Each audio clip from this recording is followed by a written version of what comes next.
susunod na programa ay rated PG. Ito ay nangangailangan ng patnubay at gabay ng magulang para sa mga batang manonood.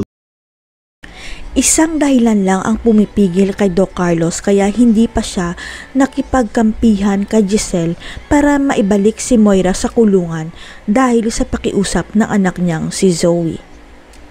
Alam kasi ni Doc Carlos na hindi naniniwala si Giselle na siya ang totoong mastermind sa pagkidnap at pagpatay kay Lolo Pepe kaya gusto nitong magkampihan silang dalawa.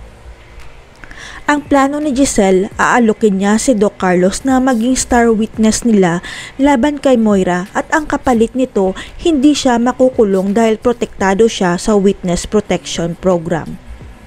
Kaya lang kapag naalala ni Doc Carlos ang pagmamakaawa sa kanya ni Zoe, nagbabago ang isip niya na ilaglag o saktan si Moira dahil mahal na mahal ni Zoe ang mami niya.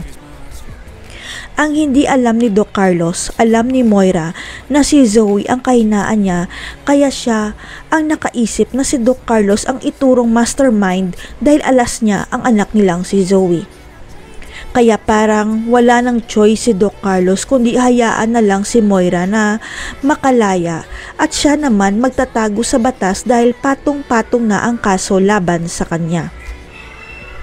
Hanggang sa maalala ni Doc Carlos na hindi sigurado kung siya nga ba ang tunay na ama ni Zoe dahil wala namang ipinakitang DNA test result si Moira sa kanya noon.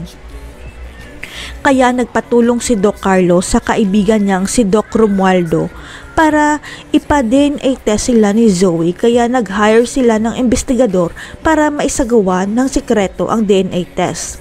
Nang lumabas na ang resulta, gumuho ang mundo ni Doc Carlos dahil 0% hindi nagmatch ang DNA nila ni Zoe. Ang ibig sabihin hindi pala niya totoong anak si Zoe.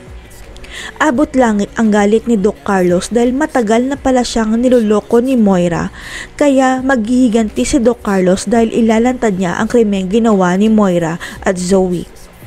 Wala nang may makakapigil pa kay Doc Carlos na makipagkampihan sa pamilya Tanyag kaya makikipagkita siya kay Giselle para sabihin na handa na siya maging witness nila laban kay Moira.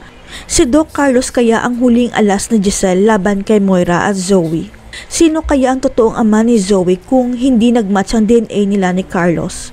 Abangan.